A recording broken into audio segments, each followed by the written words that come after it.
Hi, in this video, I'm going to show you how to change brightness in Windows 10. This step-by-step guide will cover two topics. Number one is how to decrease brightness in Windows 10 and number two is how to increase brightness in Windows 10. So whether you want to reduce the brightness to save energy or increase it for better visibility, we have got you covered.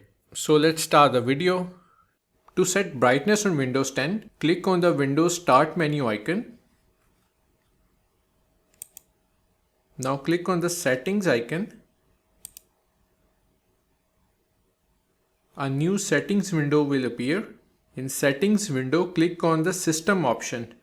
So this is the system, so you have to click on it. On the left panel, click on display tab.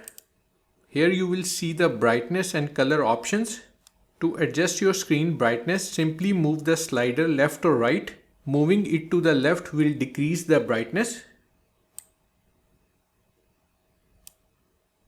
while moving it to the right will increase the brightness. So that's it. Adjusting the screen brightness in Windows 10 is quick and easy. I hope you like this video. Don't forget to hit the like button and do subscribe to my channel for more videos like this. Thanks for watching.